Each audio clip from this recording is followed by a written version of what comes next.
Let's study the chapter 3rd, wave motion and ultrasonic waves, in which we will study in wave motion we will study the traveling waves, standing waves, wave velocity, nodes, antinodes, modes of vibration, and particle velocity, group velocity, plane waves, spherical waves.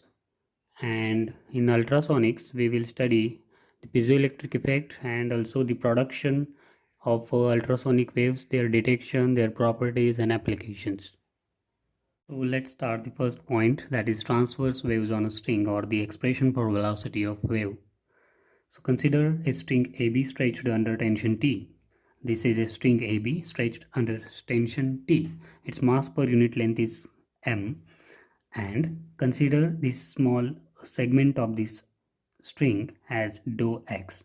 Now if we pluck this string and release it, it will start vibrating. So we freeze it here along this direction, along this position, and we just calculate using this situation the velocity of wave.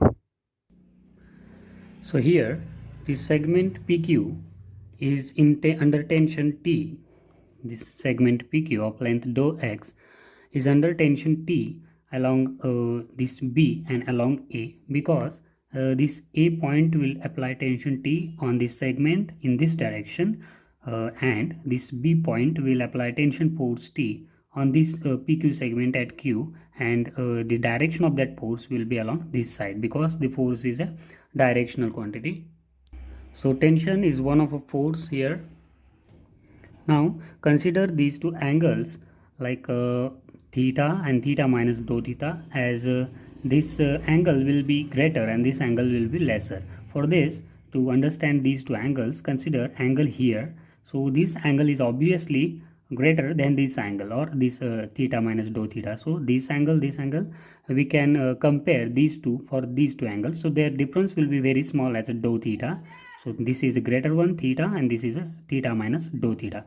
So this angle is made by QS to the horizontal, and this angle theta is made by PR with the horizontal.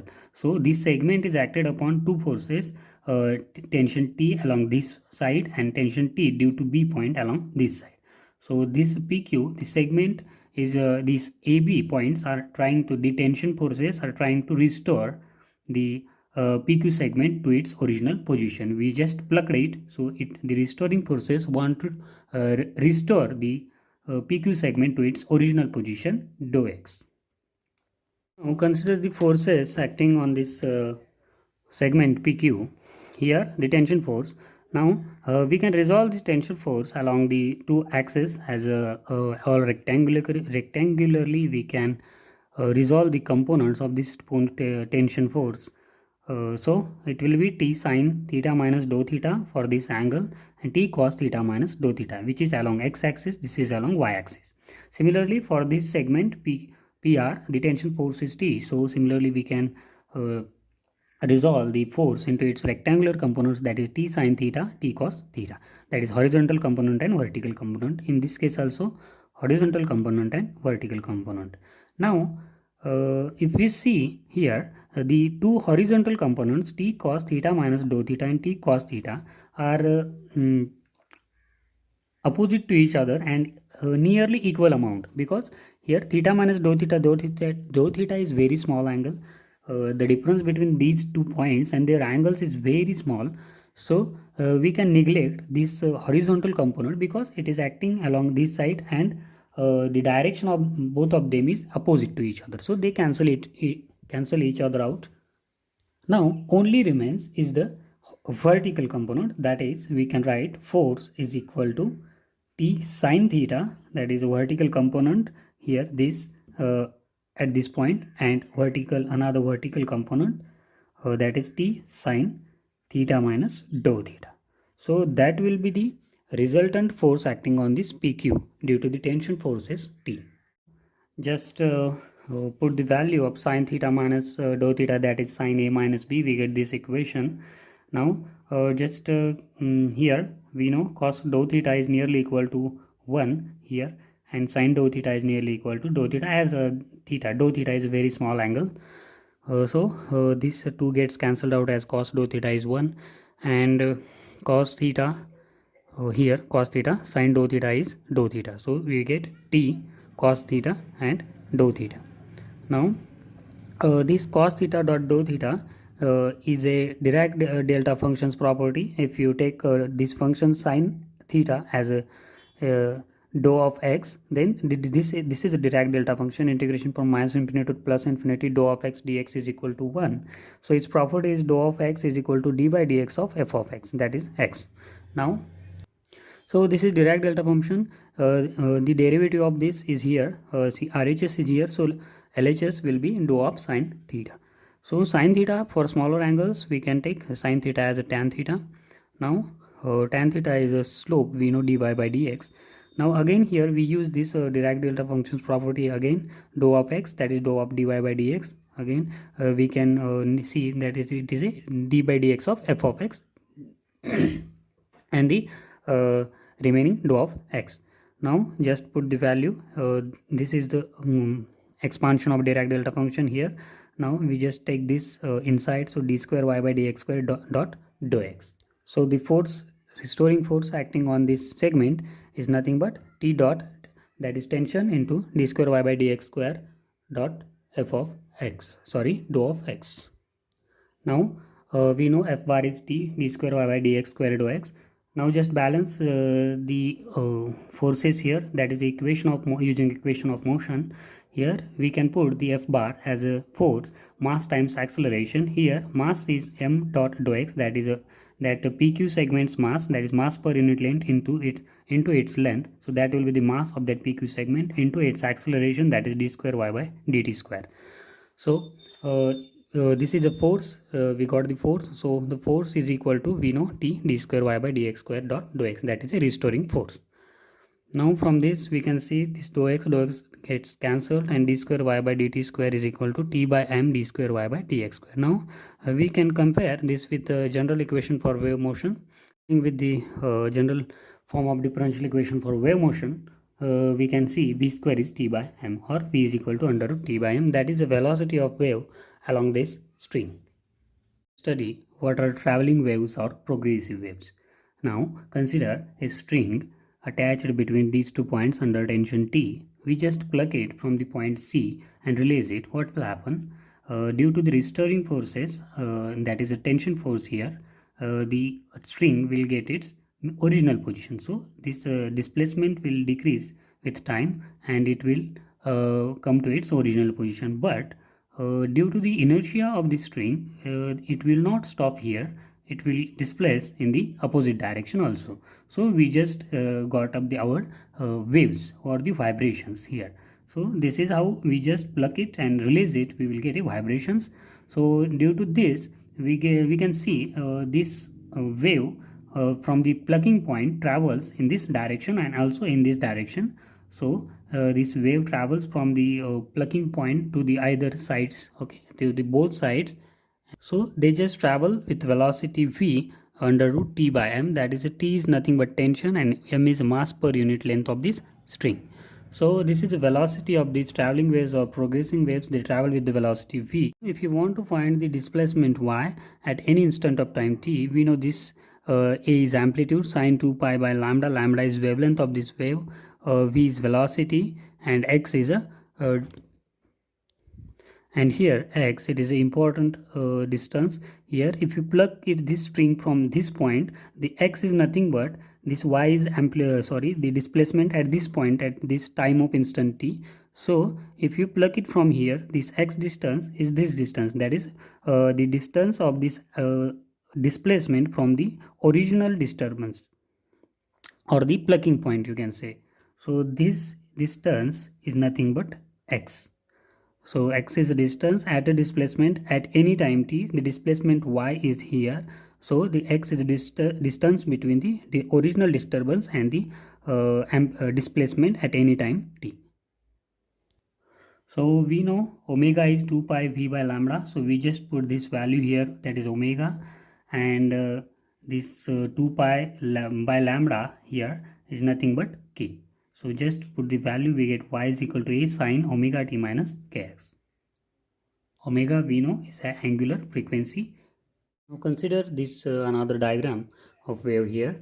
The disturbance is created here at the point O and the wave is traveling along x-axis with velocity v. So this is a progressive or a traveling wave with velocity v. Here amplitude is a. Now if you want to find the displacement or the equation for displacement y, this equation at this point, the displacement y at this point here. So the distance x will be this distance, that is distance from the source of disturbance. So this is nothing but a distance x. Let's study the standing waves. Now we know how the traveling wave or progressive wave travels like this from the disturbance.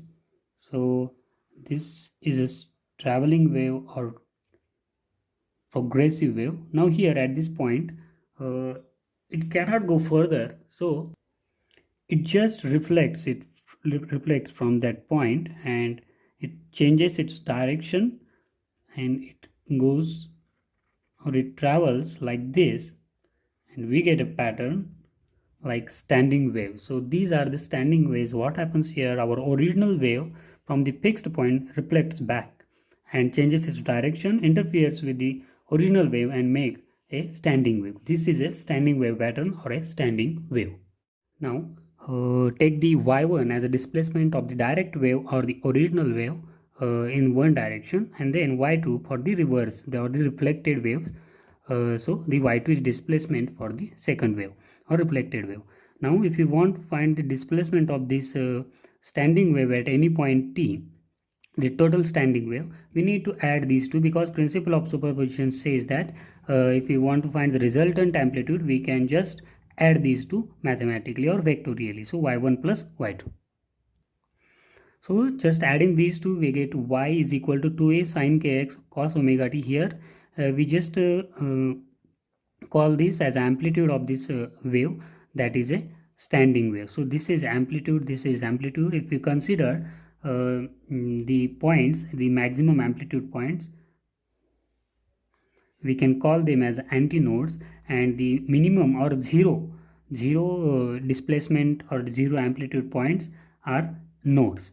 So this is a standing wave reflected, and the points with zero displacement or zero amplitude are called nodes with the maximum displacement, that is amplitude, which is nothing but antinodes.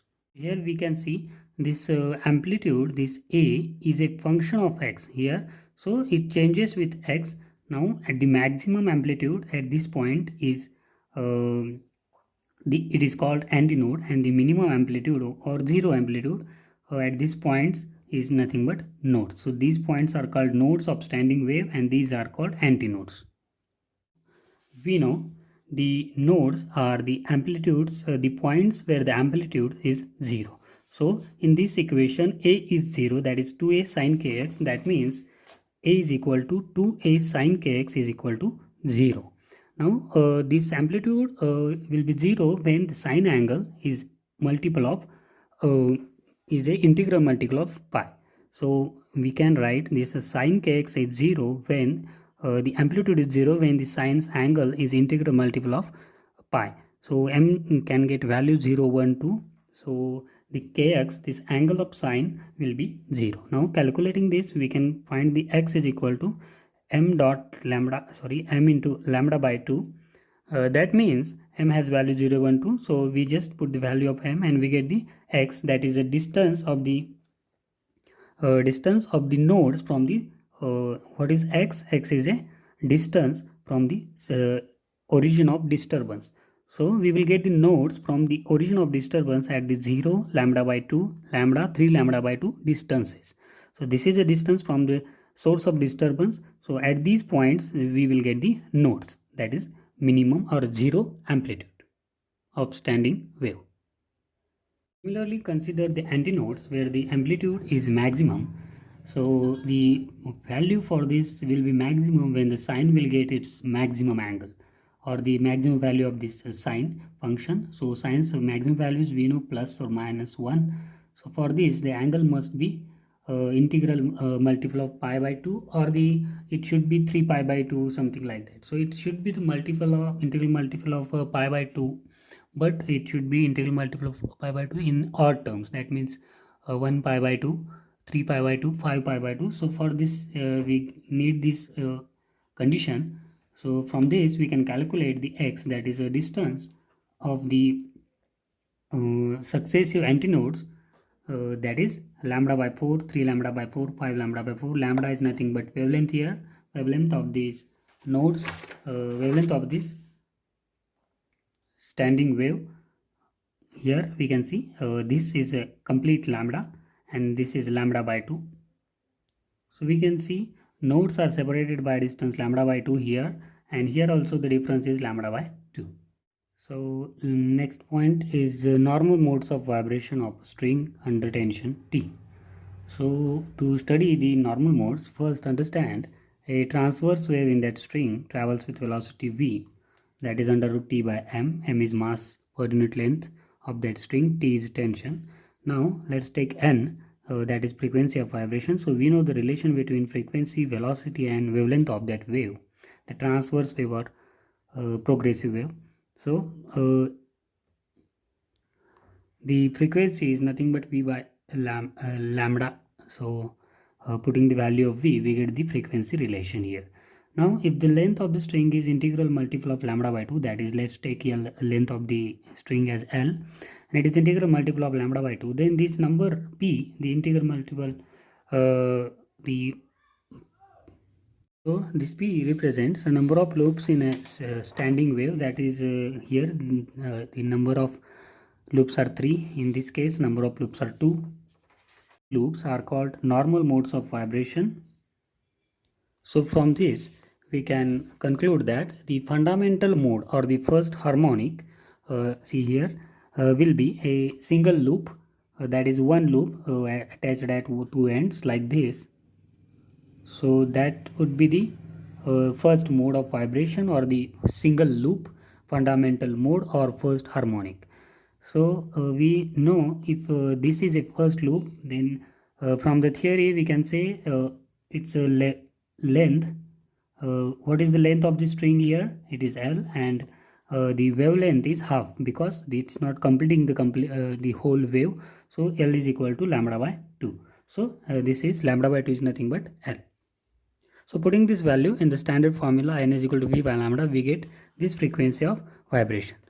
Now consider this as a fundamental mode. Then first overtone, that is 2 loops. Okay, the second loop is here. So like this we get 2 loops.